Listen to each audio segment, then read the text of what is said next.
The broadcast is now starting. All attendees are in listen-only mode. Hi, everyone, and welcome to our season finale of Indigitous Sessions.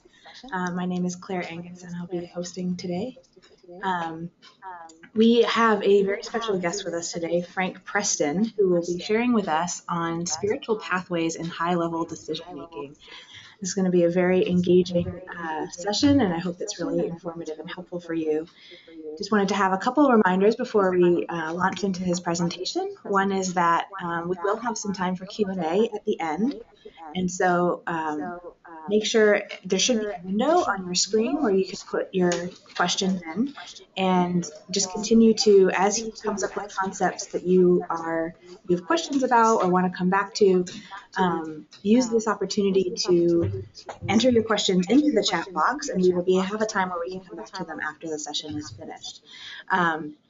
Also, we will be recording the session, and so if you want to come back to it and look at it at a later date, we'll have it on our Indigitous YouTube channel. Just before we get started, before I introduce Frank, we want to just throw up a little poll just to get a little sense of what you think.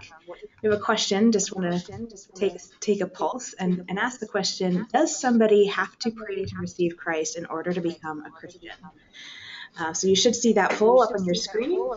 And as you contemplate your answer, I'll just tell you a little bit about Frank before we get started. Frank is a friend of Indigitous, and he has a lot of experience as a veteran missionary.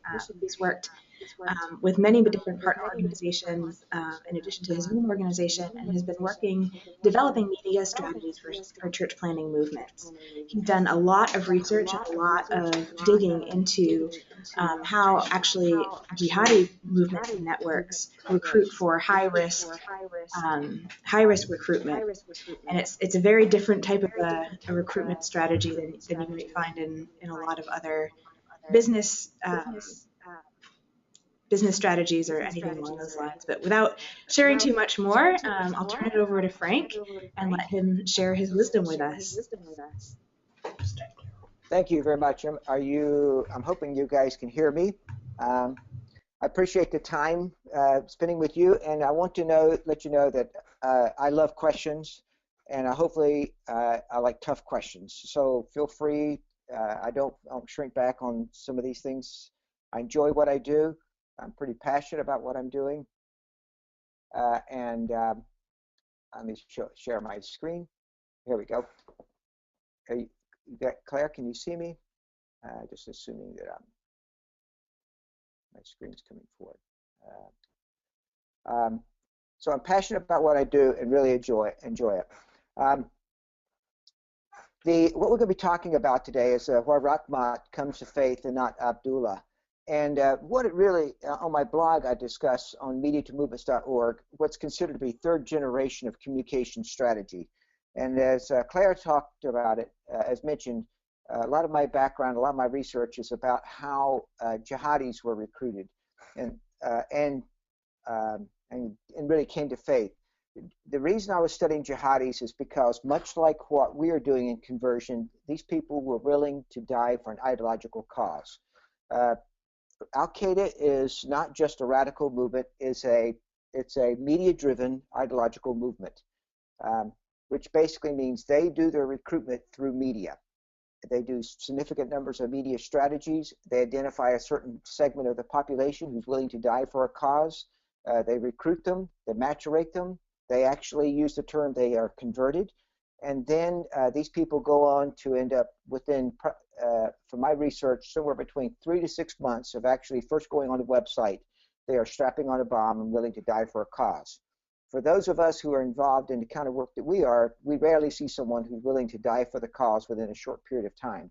And yet, I think we can do that. We can find people who can become world changers, people who are totally sold out for Christ. But we have to identify them, we have to maturate them toward their conversion, and then we have to help them grow. What we are talking about in terms of a third generation media strategy is that we're basically shifting from what's called mass media strategy to my media strategy, which means we adjust our media to fit the person and their conversion pathway. And this is what Claire mentioned to you. It's about persona or persona-driven conversion rates or conversion systems. I am involved in, I'm a practitioner. I'm not just a theorist. I'm helping develop a large-scale media strategy in Southeast Asia. And already we're starting to see somewhere around a 30% conversion rate of individuals who are involved in our process. And conversion is not just an individual who comes to faith, but they bring their oikos or their families with them. So we have, just for an example, we have 100 individuals who we send out to the field. 30% of them end up connecting with the field worker, but they, as well as some of their buddies, come together so that we end up having a net gain of still about 100. So we are ramping up to a full-blown schedule, and I'm actually working with 2 other locations to do this.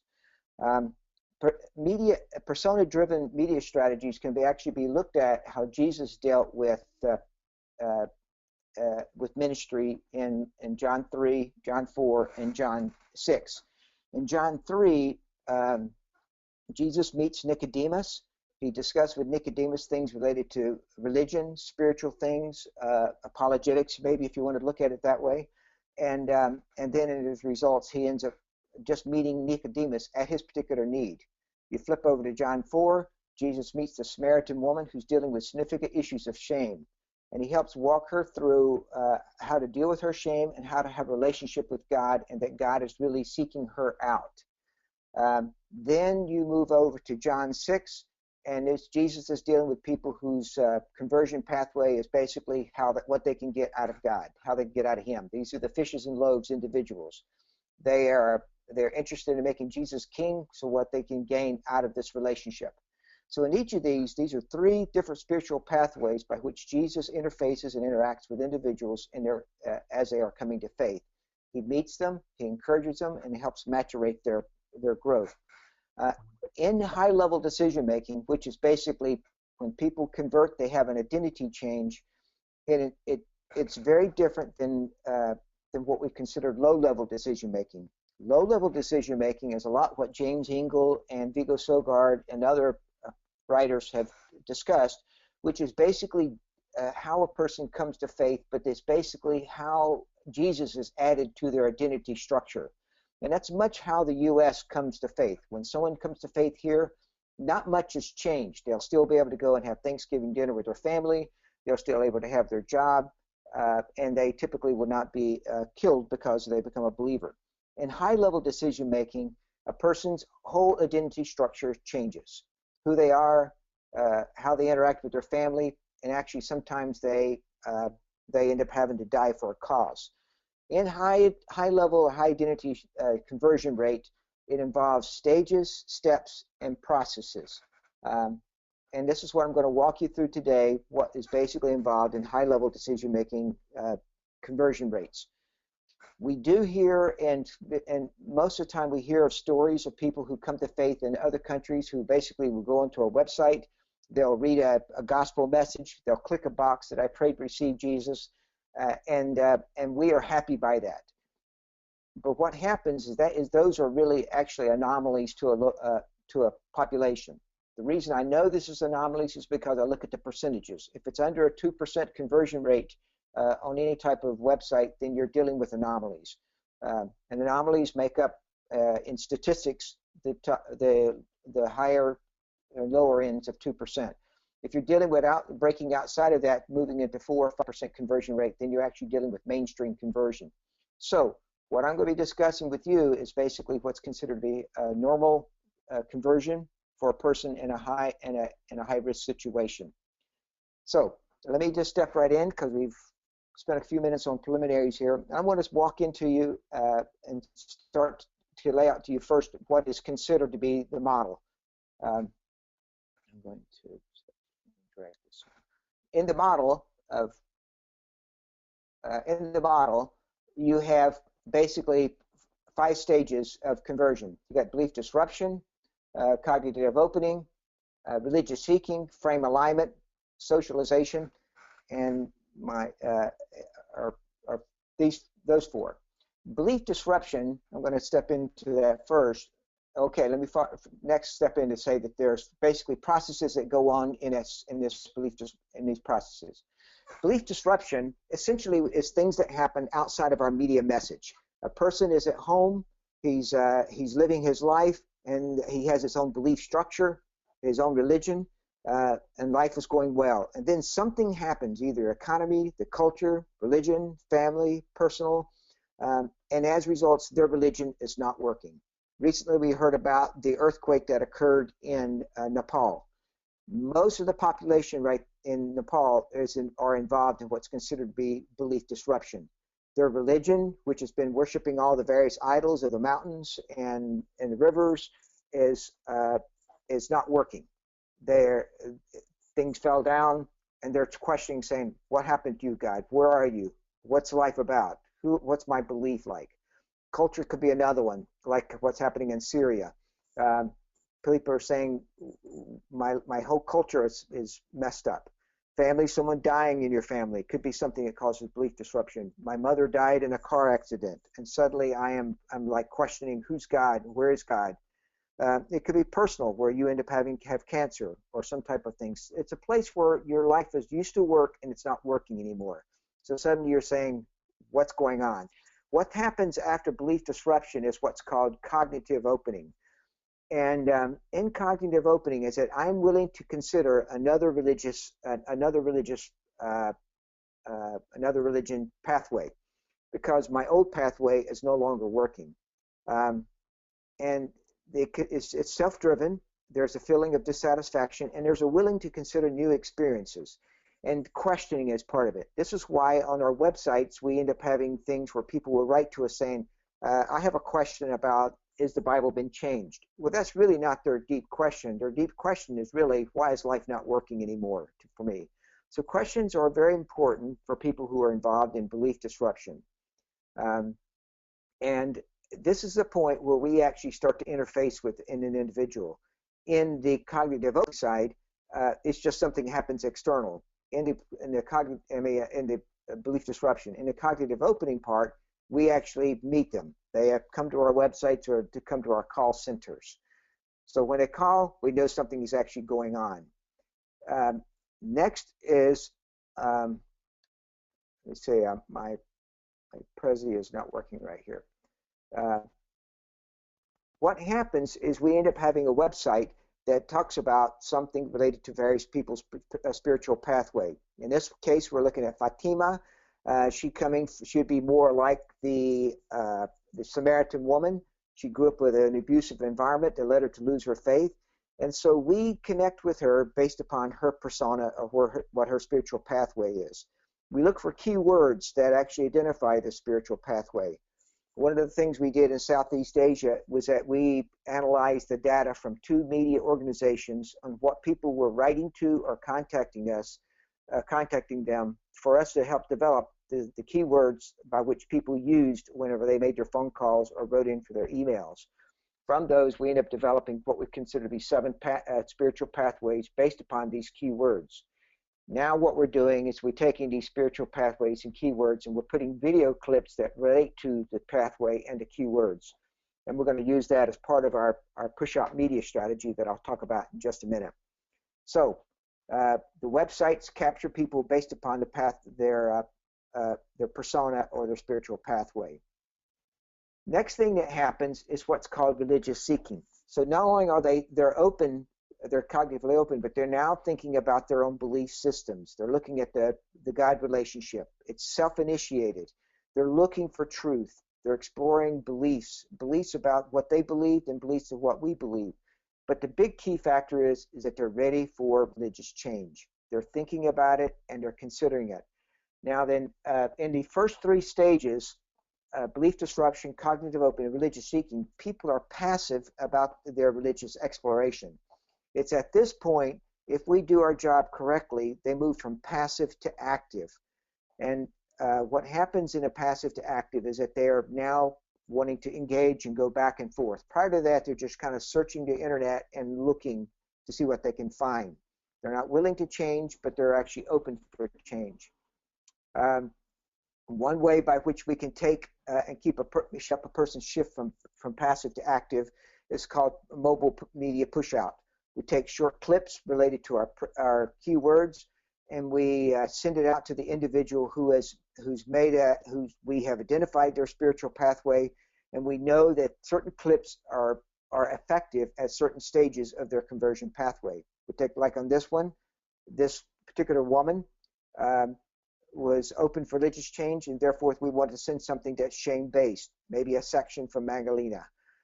If we're dealing with someone who is a Nicodemus pathway, we might want to send a clip indicating the fact that the Bible has not been changed, or that Christians really don't believe that there is three gods, that the Trinity doesn't mean three gods, where in the Muslim mindset means God has come down, had sex with Mary, and now has had a child named Jesus. That's our mentality of what Trinity is. We can actually correct that through some type of short video. Next thing that we go into is what's called frame alignment. And this is actually a very important section, because now people are actively engaged in thinking about conversion. Frame alignment means they're trying to make sense of it. They've had a religious experience in the past, and they have a culture that they live in, and now they've been introduced to the claims of Christ, and they have to help balance, or what's called frame alignment there. In other words, the old world and the new world needs to basically make sense. They need to determine the credibility of the message. Is this really true or not? And they need to see if there's resonance to their current, to their new belief system and the old belief system. And finally, they need to have confidence in the answers. You need to have a credible source that's actually communicating the message to them. This is why the videos need to have people who are considered to be credible within their population. In the Middle East, there's a guy named Rashid, who is a Muslim background believer who does some TV programs that's aired on Al Hayat. He is a credible source. He's a Muslim background believer. He's young. He's smart. He comes across as professional, and as a result, he has a significant credibility. And as a result, there's a significant number of people who actually connected with the TV station based upon his credibility. The next thing that happens is that if you look at what's happening in the conversion process, the contact is now, we're beginning to nurture them in their conversion process. And as that nurturing occurs, they're going to actually just respond, either positive or negative. On my blog, I talk about a guy named Martin Fishbein, and how he discusses how people are involved in the conversion pathway, where they start to, when they're about halfway through the conversion path, they involve their reference group. So one key factor of what's called third generation communication strategy is it has to involve people's groups, their reference friends. So instead of trying to hive off an individual to get them to pray to receive Jesus, we want them to actually engage their reference group. So recently I was in Southeast Asia meeting with some individuals, and they had a guy who wanted to become a believer. And we says, we will only allow you to become a believer if you bring your friends to engage us in a conversation together. And the reason is because we knew that if he actually converted, became a believer, without the approval of his reference group, persecution would actually destroy the seed. That's a Matthew 13 principle of the parable of the sower.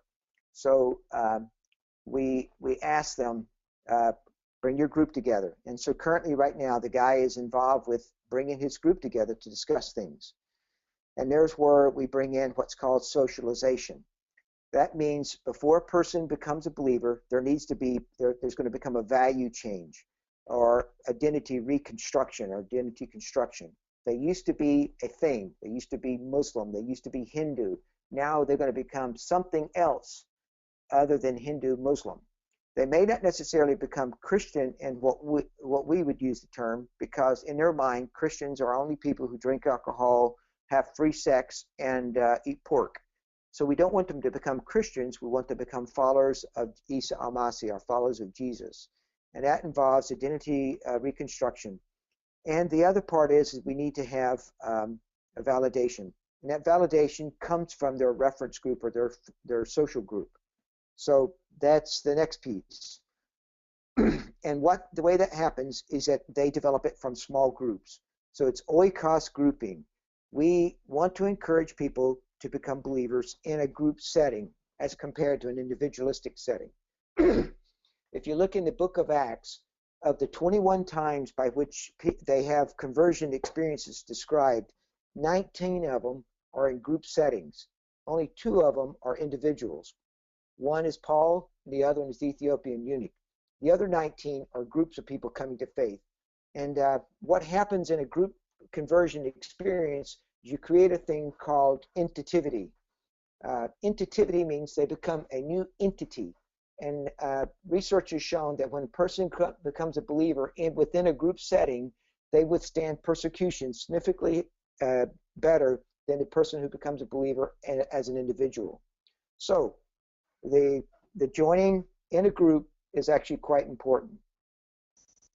So if you look at here, the purpose behind it is you got a dialogue and you involve face-to-face and involves group. So we have the CPer, church planter, involved with the person in the conversion process when they actually have a group of individuals who are willing to discuss things, because it has to be in group setting, and it has to be slow, and it has to be stages, and it has to be processed. Now then, if you look at the risk level, okay, this is the passage, Matthew 28:19 and 20. Jesus says, "Go therefore and make disciples of all nations, baptizing in the name of the Father and the Son and the Holy Spirit." We look at this conversion or basically a person becoming a believer as only a process item in the discipleship process. Like playing golf, the goal is not to hit the ball. The goal is to get the ball in a hole 200 yards or 100 yards down the field. As a result, the person's golf swing needs to actually go beyond just hitting the ball. It needs to, you actually got to swing all the way around. So hitting the ball is not the goal. Making disciples is what the goal is. So by setting our established goal as making disciples, we measure only effectiveness or success at the discipleship level. And the way that you know a person is a disciple is they make disciples. Disciples make disciples. Converts are basically, it's a process item toward discipleship. They got to become a believer, but we measure discipleship.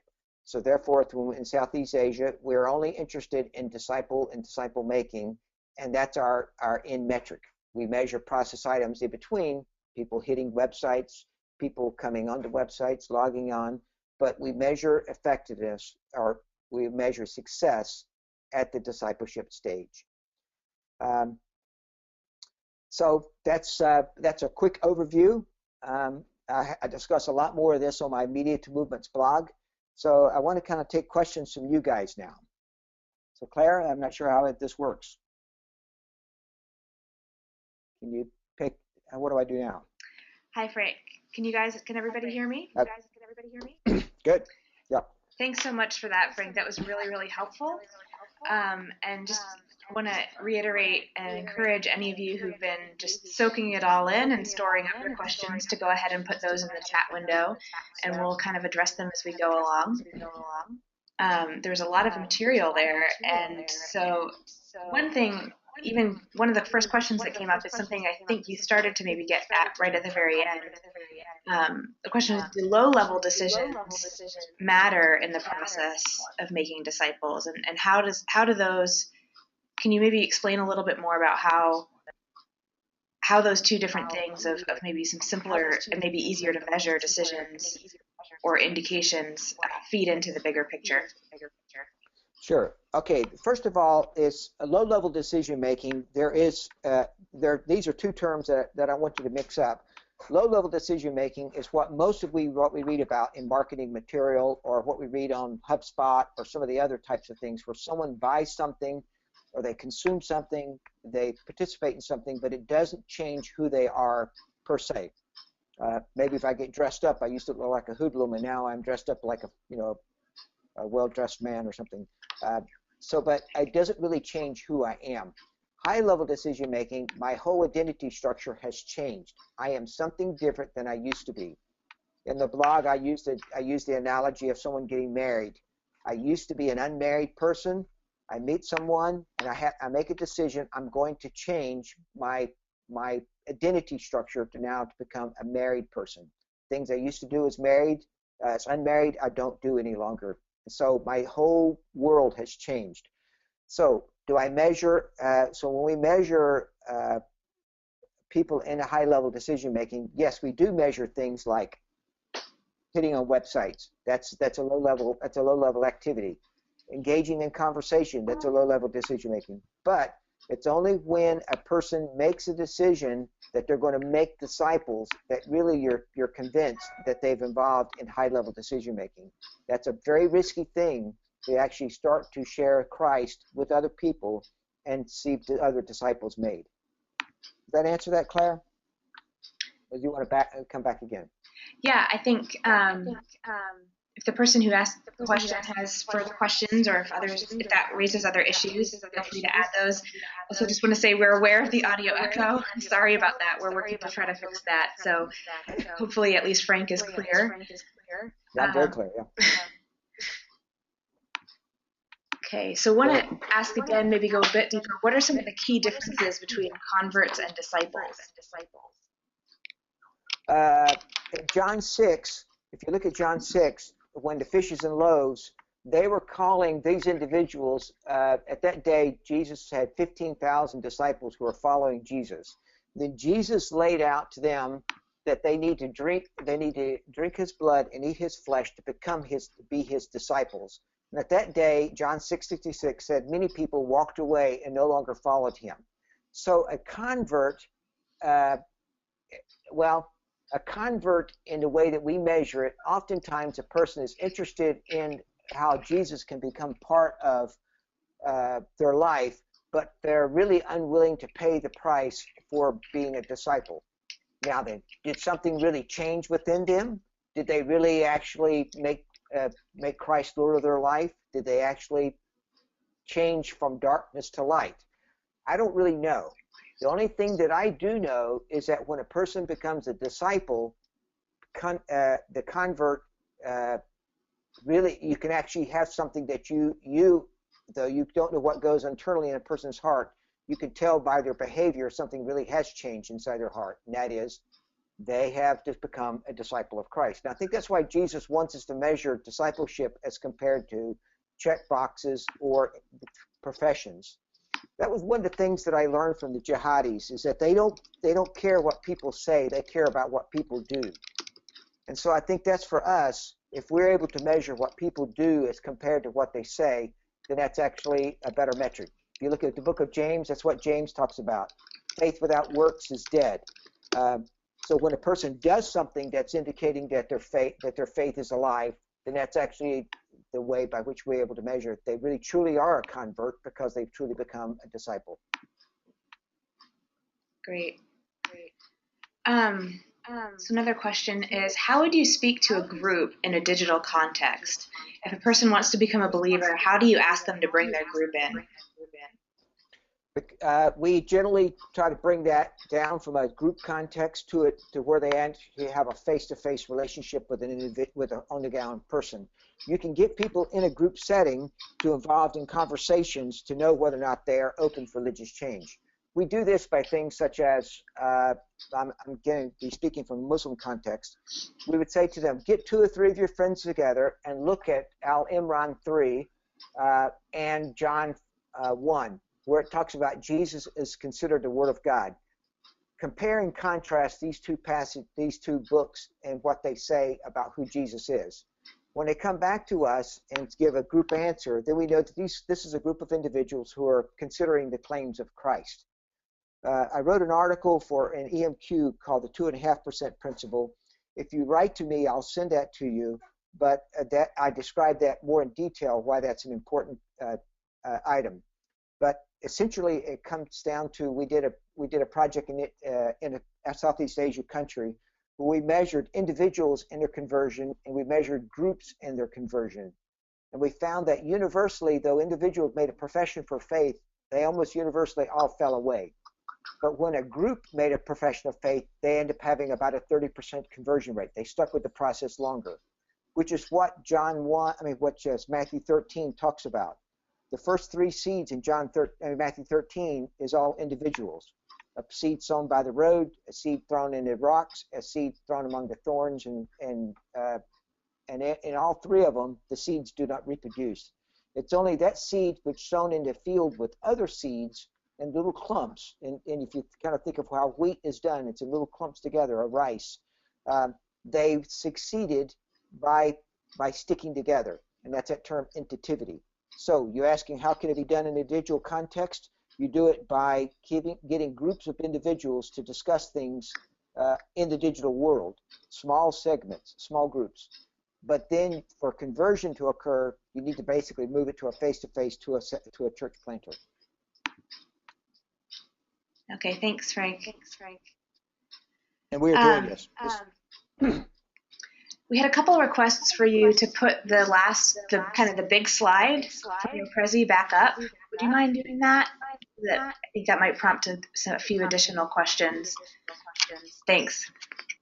I'm trying to Do you get have it any back. ideas about how this might work in more of a Western or a North American context? Let me see if I can get this thing. Let me see if I. Is that up? Can you see that? Is that where you're at? And I think the Western context actually works extremely well because people are on Facebook all the time, and Facebook is a social media thing. Most of us think about the U.S. as being an individualistic culture and the rest of the world being group culture. I would actually argue that in postmodernism, we are actually a group. We are a group culture. This is why Facebook is so important, and why groups like things such as what's this professional website called? LinkedIn. LinkedIn, people want to measure what their social rating is. It's because we want to compare ourselves in a social setting. So in the U.S., individuals are already in groups. They meet in groups, and you can actually you can do the same sort of thing in a group context. The way that we do this is that we move from asking questions of an individual. You pray to receive Jesus. Tell me what you think about this. You call me up and interact. We move it to say, get 2 or 3 of your friends together and ask this question, or what do you and your friends think about this? You ask questions to an individual who's part of a group, and not questions to an individual who's separated from the group. You got to get the group involved. Do you have any examples of how this might have played out? I know that there might be some sensitivity with individuals, but just as somebody walked through this kind of a process, what were the stages in how you were able to track somebody through that process, and at what point did it transition to more of a face-to-face or church planet, like handing off, if that's an accurate assessment of what happened? Yes, we're doing this in a very active way. We're very intentional in the place where we're doing our ministry.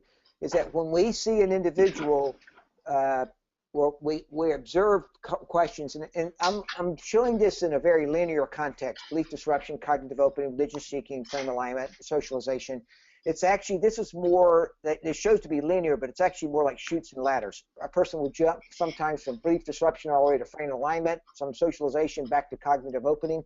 They will go sliding back and forth all the way up and down this scale in different times and different ways. But the big indicator that something is happening is when they involve their group. And when we see people are using grouping language in their conversation, we ask them, do you have 2 or 3 of your friends who are willing to get together and meet with a CP or face-to-face? When they indicate they have a group and are willing to meet face-to-face, we send them right out to the field. That's basically our green light that they're ready for the field. Prior to that time, they're only involved in the media world. We're sending out push-out media. We're involved in text messaging to them. We're involved in conversations with them. But actually we're not interested in having them pray to receive Jesus. That's actually a non-starter for us, because conversion occurs in a group setting in a relationship with a CPer. True conversion. Now then, we can have them pray to receive Jesus, and we see that as a process item toward conversion. They may pray to receive Jesus 3 or 4 times. That's not important, because it's just a process item. But it's whenever they become face-to-face in their group and they actually make a decision that they will make Jesus the Lord of their life that we see conversion occur. But to answer your question, Claire, we do see this now going on in our setting in Southeast Asia. But That's grouping great. is a key factor. You mentioned earlier that when you see people indicating a decision to pray to receive Christ on some websites, that this a low rate is a little bit more of an anomaly. What kind of I guess, flow-through rate do you typically see, presuming that, at least looking at the visual of your funnel, people kind of drop off along the process? Where has been some of the highest response rate that you've seen people actually kind of move from one end of the funnel to the other? Generally, it's after there's been some type of major event that occurred, like a major belief disruption occurred in a group setting. Like, for instance, I'm going to probably willing to bet we'll see a lot of conversions happening in Nepal right now. When we were working in Southeast Asia and a tsunami occurred there, the belief disruption was quite high. In Indonesia in 1967, at the coup of where there was a coup occurred, and I think it was about about 500,000 people were killed in the middle of that coup. The conversion, about 2 million came to faith in a very short period of time. So belief disruption is probably the time by which people most come to faith. So we need to always be watching for times by which belief disruption occurs. In the jihadi world, they actually create these belief disruptions. Things like flying planes into World Trade Centers, beheadings of people by the beach. They do these media strategies in order to create cognitive dissonance or belief disruption so that they can push people toward conversion faster. So, yeah, I'm not sure if I answered your question, but maybe I do a stream of consciousness sometimes. That's fine. It's helpful for us to hear some of your thinking on this. Next question is, so if someone is afraid to reveal their decision to others, would you say that true conversion might not have taken place? I'm not as interested in trying to make a determination whether or not they've actually made true conversion. I will say to you, true discipleship will never occur until they're willing to involve their friends. And we were working with in the Middle East with a particular kind of guy, a guy named Muhammad, and Muhammad was unwilling to bring his friends into the conversation, and so the CPer wisely says, "Okay, I'm sorry, we have to stop our meetings now because you're unwilling to obey Matthew 28:19-20." So they broke off relationship, and the guy Muhammad went for about 3 or 4 weeks without never connecting himself with the CPer until such a time he came back to him. He said, "Look, I gotta meet with you, and I'm pulling together 3 friends who are willing to discuss these things." So the fear became a factor that he ended up putting pressure on the individual such that they end up grouping together, and as results, the individual did come to faith as well as he brought his friends with him. And so, yeah, fear is a tough thing. But we have got to help people grow through that fear in order for them to become true disciples. I think if you look at the disciples themselves, they dealt with significant amounts of fear of what the authorities would do to them, and Jesus helped them work through their fears. That's the whole thing behind the raising of Lazarus.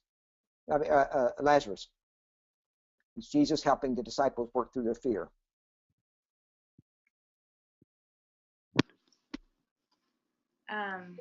Okay, next question is grouping a stage used by the Taliban as well, or are they recruiting the 2% anomalies?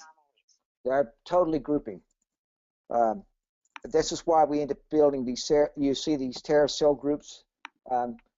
They're very astute at it. They're doing a much better job at biblical discipleship than we are, because they very much cognizant of grouping and the power of grouping.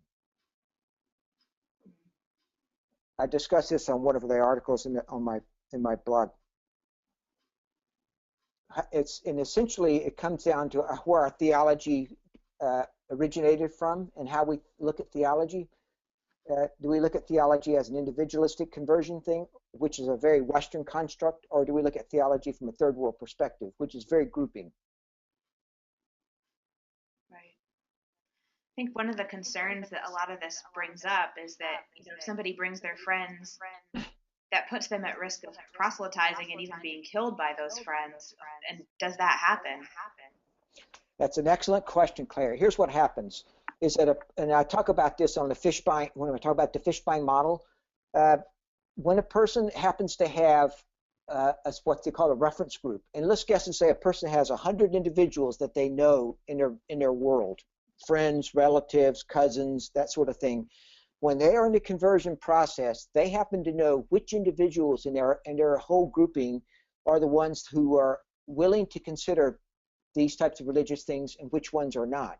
So they actually self-select out individuals in their group who are willing to consider religious change.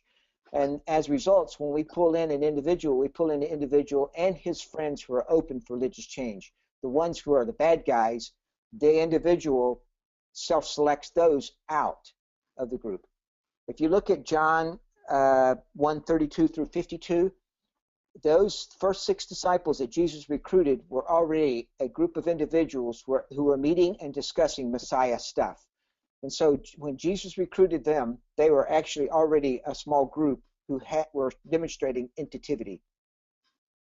In the article on 2.5% that I have on the website, I discuss this in detail. Yeah, I think that's really key. And is this something that you explicitly give guidance to, or is this something that you find that people sort of just intuitively know how to do? I think a lot of times when we talk about, the point of turning to share your faith with others, we don't often make that distinction between, hey, maybe don't talk to the people who are really like aggressive and likely to immediately persecute you, whether it's a Western construct or anywhere. Yeah, it's intuitive. They know intuitive. Nobody wants to tell their buddy who's going to do bad stuff to them. So they intuitively separate out individuals. Again, look at the Fishbein model on the blog, and you'll see what I mean. In your whole grouping of individuals, you're going to have some that are going to be scaled positive to negative, and some that are scaled positive, weakly positive to strong positive, and some that are scaled weak negative to strong negative. And so the individual will actually self-select individuals who support their proposition. I mean, just think about it logically. Let's just put it in something that we find to be odd, and that is someone who's wanting to become a homosexual. When someone has these types of feelings, they don't go and tell everybody. They tell other individuals that they know who will be open for supporting their change. The term technically is called random network theory, which means when I walk into a room and I know these 100 individuals, I know which ones I can talk about certain topics and which ones I can't talk about certain topics. If I'm a Democrat, I'll actually go in and be able to go into a room and figure out who else has. I can kind of open up and say, you know what, I'm really positive for Hillary. And other people that I know don't say a thing to them because I know that they're all wrapped up tight about Romney. And so I don't talk to Romney supporters about the fact that I like Hillary. I go talk to the other Democratic people about these things. This naturally goes on all the time. Right. That makes sense. Frank, you've written a lot of stuff and have a lot of great resources on your blog. Posted earlier, mediaandmovements.org. Some of the stuff that you've written on there is members only. What would be the process that somebody would go through to get access to that site, to some of the stuff that's more protected? On the blog, it says become a member, and if you say if you use Claire's name or my name to say I'd like to become a member, I will actually accept you as becoming a member. You can gain access to this information. I get a lot of bots or bad guys trying to get onto the website, and if they don't know somebody else, they can't get onto the website. So just use my name or use Claire or anybody, somebody who seems to be credible. In other words, we want to make sure that you know somebody who knows somebody that I trust to get onto the website. Yeah, there's a lot of sensitive material. That's very warranted. Yeah. Most of it I've taken off the exact locations so that you don't know. So even though it may leak out, you won't know. I don't compromise anybody's security that I work with. Keep it in generalities. That's great. All right, well, we have a couple more minutes. If you have any last questions, feel free to submit that. One kind of quick clarification just about the chart. Frank, does DMM mean disciple-making ministry? Movements, disciple-making movements. Movements, okay, great. That was just sort of a clarification. We do have one suggestion. We like with our Indigitous sessions to try to make this practical. And speaking of places where you can get access and request a little bit more engagement and discussion on topics like this, we do have our Indigitous Facebook group. If you're not a member of that, you can search for that online and request to be added. So our challenge to you and our application would be to try to ask the question, for your context, for your ministry context, what is one way that this idea of sort of entitivity or bringing a group into the process, how would that change the way that you do ministry in your context? Or what would be some of the things that jump out to you immediately that say, oh, maybe we could switch this or tweak this, to share your ideas or your questions and allow for some further discussion and engagement with others in that group. So you can go ahead and those of us who are already part of that group can engage with you there as well. So that's your challenge and application point. I think we've got one new question here. Instead of a big red button on the website, sort of a call to action to indicate a decision for Christ, what kind of a call to action would you recommend or do you put on some of your web properties? We would actually ask, the call to action would be ask your friends. You come up with any kind of question, some kind of question, but the question would always basically say, get 2 or 3 of your friends together and ask them something that would be of a risky nature, possibly. In other words, is Jesus considered the Son of God, or is something that would be such that they would separate out their population, their reference group. So the call of action would be, ask a question of your friends and tell us what they think, and then have that as a call to action.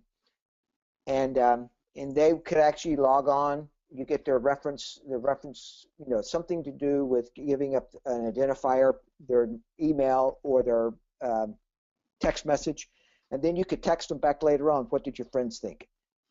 So the call of action is connecting to the website with a question, what their friends thought, and that's all you really need.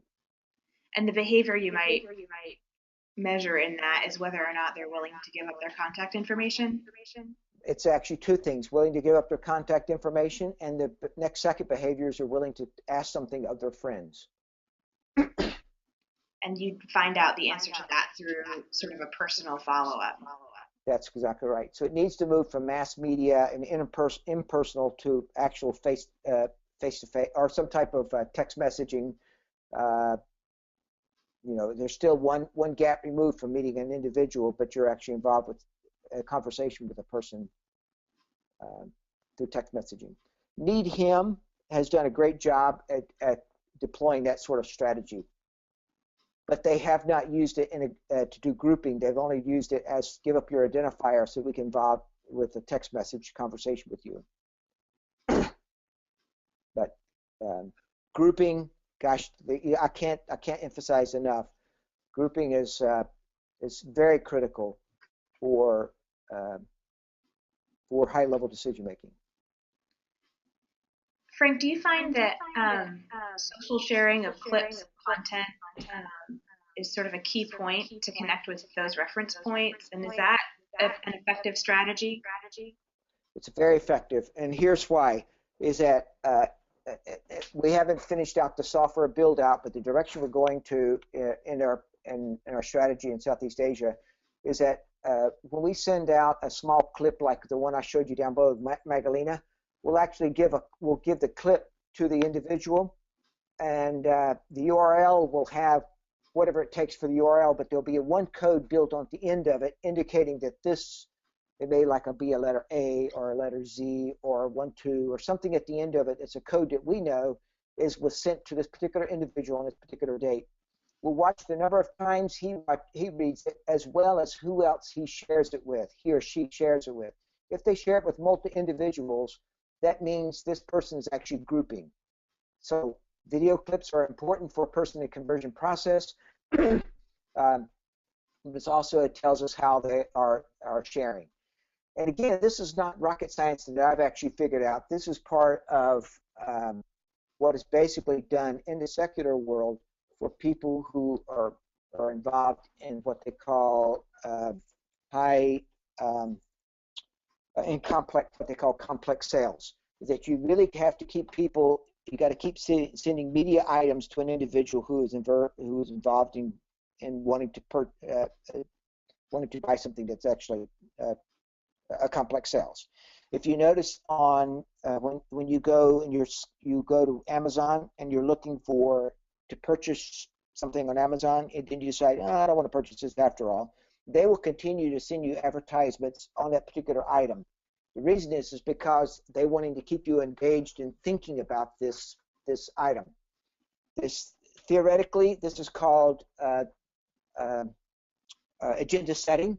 Is that you basically don't tell people what to think, but what to think about. So you got to keep people involved in thinking about the gospel by continuing to send out video clips that's very soft. And if they say, don't send me anymore, you don't send anymore. But you got to keep people thinking about the process. Usually they're most open to continue receiving information.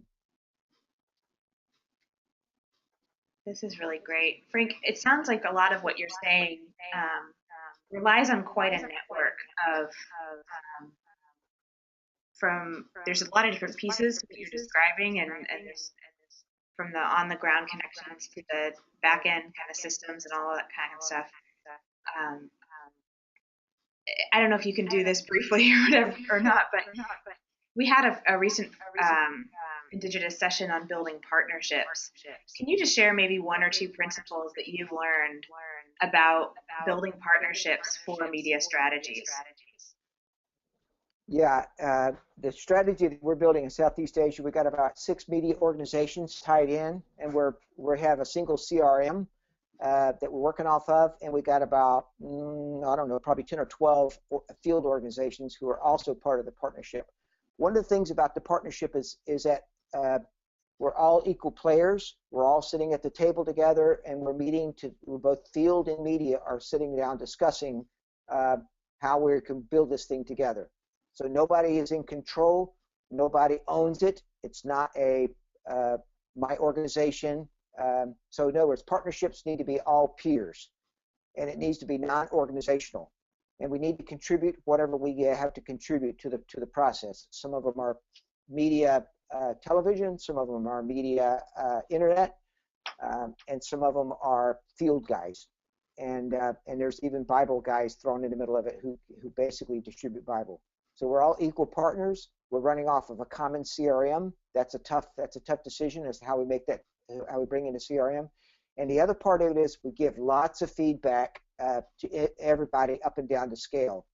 We have one person who's on our staff who's a statistician, and she analyzes everything along the way and sends reports to people who are in media, who are in field, who are media and field, so that everybody stays informed. So in that partnership, everyone has to stay equally informed.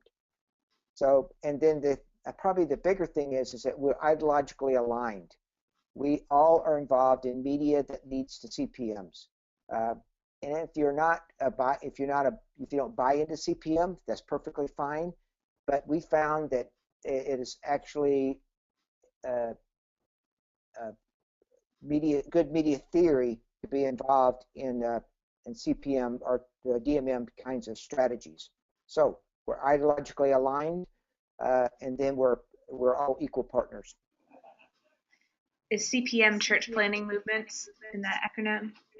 Yeah, I end up using them, exchanging them, but they're actually different. DMM and T for T are two models of CPM. And what's T for T? T for T stands for training for trainers. It's an IMB sort of process, and they do a good job. That gets beyond our conversation today, but it's a field means for doing church planting. There are several others that are very similar to it. I laugh because being in the ministry and missions world, first thing to know is your alphabet soup. Yeah, that's right. That's right. That's right. Yeah. Well, thanks so much, Frank. This has been really hugely helpful. I just want to highlight for the group here today, again, to check out Frank's blog at media2movements.org. If you do need to contact me in order to get a reference for that members only site, you can feel free to email me at Claire, CLAIRE, at Indigitous.org, and I'd be happy to connect with you that way. And yeah, so thanks again so much for all of you for your questions and for engaging, and we hope you have a great summer, and we'll see you in September for the relaunch of our new season of Indigitous Sessions. Thanks a lot. Thank you. Bye.